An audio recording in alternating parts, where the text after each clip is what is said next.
terus gitu. Jangan ada dusta di antara kita. Begini penjelasan saya, ini nggak bisa 10 menit Pak ya. Yang ada masalah di tanah air kita, dulu. Iya ada. Bentar. Ya. Yang ada masalah di Indonesia itu Islam Kristen. Karena kedua agama ini rumputnya sama. Sama dia Pak juga. Jangan kita biar baik-baik aja lagi. Jangan diinterupsi dulu. Bersama pada Ibrahim, termasuk Yahudi, maka Abrahamic religions. Dan oleh karena itu, karena ada persamaannya, itu yang sering berantem. Islam dengan Hindu, Hindu dengan Islam, Konghucu sekarang nggak ada masalah. Kenapa? Ini penjelasan saya. Karena kedua agama ini, Islam dan Kristen, ada ajaran untuk menyebarkan diri. Islam namanya dakwah, Kristen namanya misi. Sama-sama mendapat justifikasi teologis dari kitab suci. Dakwah, ajaklah manusia ke jalan Tuhan. Kristen, sebarkanlah firman Tuhan di muka bumi. Karena itu kedua agama ini menyebarkan diri. Untuk ibu-ibu, bapak-bapak ketahui, data terakhir dari Leo Suryadinata, bukunya Indonesia's Population, Religion and Ethnicity. Annual growth rate of Islam Muslims is only 1.2%. Dalam 20 tahun terakhir 1,2%. Tetapi Kristen, saudara-saudara kami dari kaum Kristiani, 2,4%. Dan yang 8% Provinsi Kepri, Kepulauan Riau. Ada yang kelompok kedua 7%, pertumbuhan tahunan Kristen tinggi sekali, 7%. Yaitu Sumatera Barat, Jawa Barat, dan daerah istimewa Yogyakarta. Saya ini sudah bicara Pak, di depan pastor pendeta. Pernah 700 pendeta pastor Jawa Timur, pernah juga PGI dengan asosiasi-asosiasi gereja. Saya kaget ketika saya bilang, bapak-bapak, tuan-tuan, pendeta dan pastor pendeta, di umat Islam itu ada kekhawatiran kristenisasi. Ngangkat tangan kayak bapak-bapak tadi tuh. Tidak benar Pak Den, yang ada adalah islamisasi. Saya bilang, mana yang benar ini? Yang Islam bilang ada kristenisasi, ancaman kristenisasi. Yang Kristen bilang islamisasi. Saya tunjukkan data. Bagi saya no problem itu. Mau bertambah Kristen apa tidak, no problem. Nah kenapa? Karena masing-masing punya ajaran, misi, dan dakwah tadi itu. Nah problemnya adalah, kalau kedua ajaran ini kita serahkan kepada pasar bebas. Ini pasar bebas nih. Apa namanya? Tidak hanya pasar bebas ekonomi dan perdagangan, tapi free market of religion gitu. Dengan logika kebebasan, sebebas-bebasnya pasti konflik. Pasti konflik. Maka ini harus diatur. Nah, gimana cara mengaturnya? Saya sudah sering mengundang, Pak. Dalam rapat IC gimana? Perlu nggak ini kita sepakat ethical code of conduct? Oh, nggak usah lah, Pak, gini. Atau gimana? Bisa nggak kita minta negara ikut campur? Kawan-kawan Kristiani nggak mau. Oh, Pak Din, itu state violence. Tapi saya bilang ini hanya mengatur dimensi sosial. Maka diaturlah pembangunan rumah ibadat itu harus berizin. Di mana saja Pak di dunia pendirian rumah ibadat itu pasti berizin. Saya tahu lah kawan-kawan Muslim di sini, di Eropa, di mana-mana nggak mudah mendirikan masjid. Bahkan sudah ada masjid nggak boleh pakai menara, nggak boleh ini itu. Maka ini berlaku dan itu wajar lah. Pemerintah, negara juga bisa mengatur. Diaturlah, harus ada syarat. Kalau seandainya tahu-tahu umat Islam mendirikan masjid di kerumunan 100% Kristen, saya tidak yakin orang-orang Kristen akan menyetujuinya. Nah, ini bukan persoalan. Tempat ibadat itu bukan hanya tempat suci, tempat ibadat, tempat sholat dan tempat kebaktian. Tapi dia telah menjadi sosok dengan segala persepsi sosial, ekonomi, politik. Nah, bapak-bapak, ibu-ibu, ini masalah kita semua. Saya ikut mengundang, kenapa ada gereja di Bekasi, saya undang FKUB, tokoh Islam, tokoh Kristen, bersama dengan Ketua Umum PGI. Jangan dikira ini tidak kita laksanakan. Nah, bapak-bapak dan ibu-ibu, karena ini tadi pertanyaannya memang satu tapi berat gitu. Nanti kalau jawabannya hanya 5 menit nanti nggak utuh gitu. Oke Pak, silakan Pak. Oke. Jadi ya, Yasmin saya tawarkan kepada Ketua Umum PGI Dr. Andreas Yewangu, kawan baik saya dari Sumba. Saya dari Sumbawa, jadi tetangga dekat gitu. Untuk bisa bertemu dan saya telepon Wali Kota Bogor, bisa nggak bertemu di IRC, kita selesaikan. Mau. Cuma terakhir kawan-kawan dari Gereja Yasmin kami sudah ajukan ke Presiden gitu. Jadi kami tunggu Presiden, jadi sampai sekarang belum.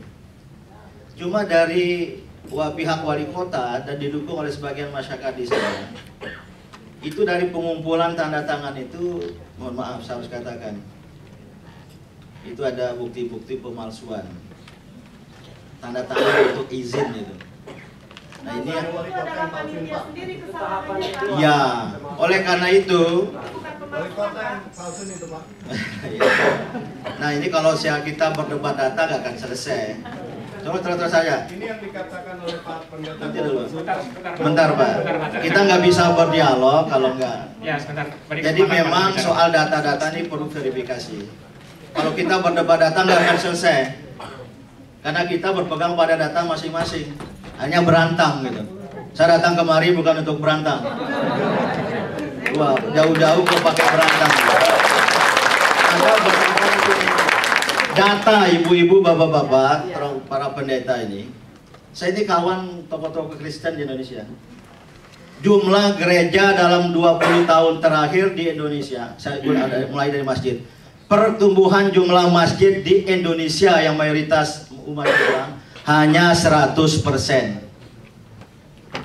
Tetapi pertumbuhan jumlah gereja di Indonesia 300%. Nah, jangan dulu dong. Ini data Kementerian Agama, bukan data saya. Artinya apa? Ini baik-baik saja lah gitu loh.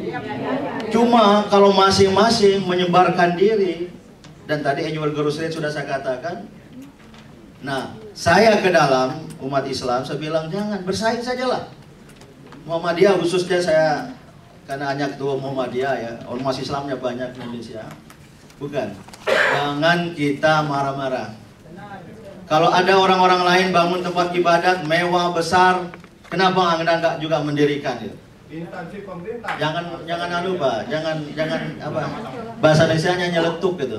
Nggak ada dalam bahasa Inggris ya. Loh, ini pertanyaannya harus jawaban panjang. Ya ini tadi soal ada kaitan dengan ibadat ya. Nah ini beda pendapat.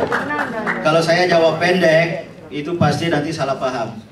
Jawab panjang salah paham juga. Ini kita semuanya salah kaprah. Inilah saya bawa terakhir. Ini masalah kita bersama.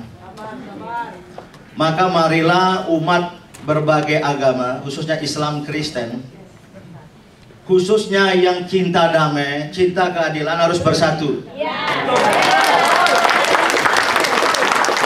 Hanya ada koalisi, kalau partai-partai politik Indonesia ada koalisi, setgap, setia bersama. Ini perlu koalisi orang-orang bijak di berbagai agama. Saya tahu di sini ada orang-orang bijaknya, ada orang tidak bijak juga. Sama juga dengan di Indonesia.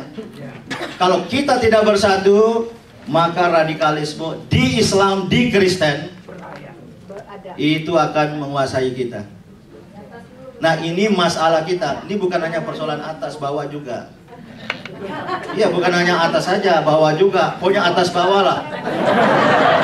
Tapi juga hanya bukan persoalan rakyat, persoalan pemerintah juga. Dan saya bukan orang pemerintah, jangan. Nah, salah lagi ibu disangka pemerintah. Saya bukan bukan saya sama dengan Bapak Pastor, saya juga pastor Islam di Indonesia. Dan berjuang untuk ada kerukunan gitu. Tapi kalau kita berdebat seperti ini soal data aja nggak bisa gini-gini, ini kayak gini Bu, bisa banyak gitu. Kalau saya mau bawa ya, 16 majalah buletin nama Islam, Al-Mu'min, Al-Aqidah, di dalamnya merusak Islam. Dan sudah diketahui siapa yang menerbitkannya. Nah kita nggak usah lagi, jangan terpancing dengan data. Nah siap nggak kita, diaspora Indonesia dan orang-orang yang cinta damai dan keadilan ini, kita bersatu? Baru selesai. Terima kasih.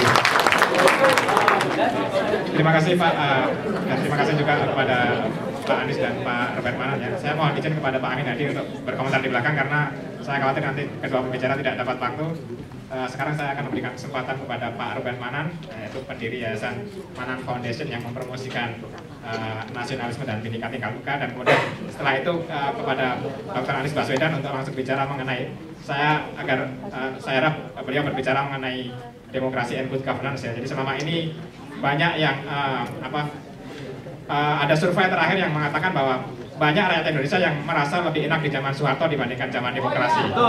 Jadi mereka merasa bahwa demokrasi ini hanya memberikan keuntungan kepada kaum elit, dan saya rasa Dr. Anies bisa membahas mengenai what went wrong with our demokrasi dan apa yang masih harus kita perbaiki. Sementara waktu pertama kita berikan kepada Pak Robert Manan. Silakan Pak. Terima kasih Pak Priyo. Yang terhormat Bapak-bapak, Ibu-ibu, salam diaspora.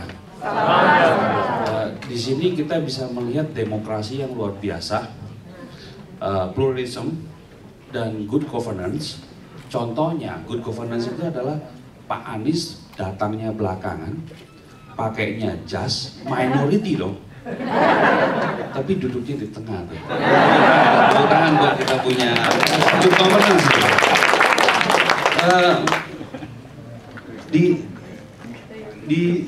Di sini saya ini tadi disebutkan sama Pak Khairul, saya ini termasuk ayam kampung nih, ngomong Inggris nggak bisa, dan yang saya tadi ilmiah banget, dan Pak Din Samsudin, Pak Amin ilmiah banget tuh. Saya mah yang praktis-praktis aja deh. Jadi di sini saya gambarkan seperti anak TK. Ini pluralism, demokrasi, good governance, dan di CID ini adalah the power of harmony in diversity unleashed worldwide. Kira-kira kalau kita bangun Indonesia dari luar negeri, ini desa pluralism yang kita mau capai keindonesiaan di abad 21.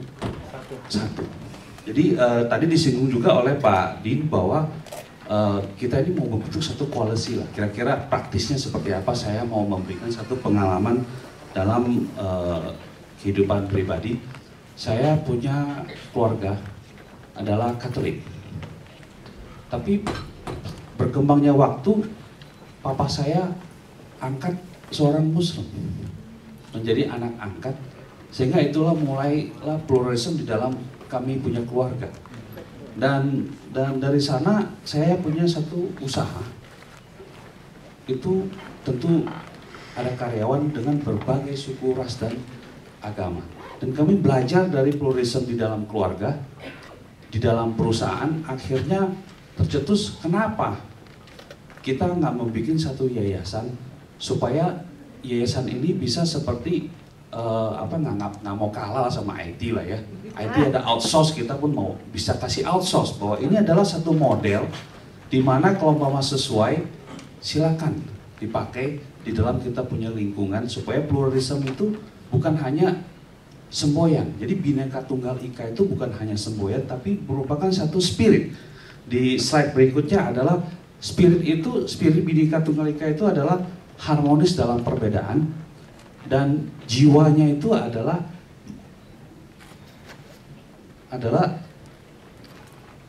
next slide ya. Jadi kita bisa dilihat di sini bahwa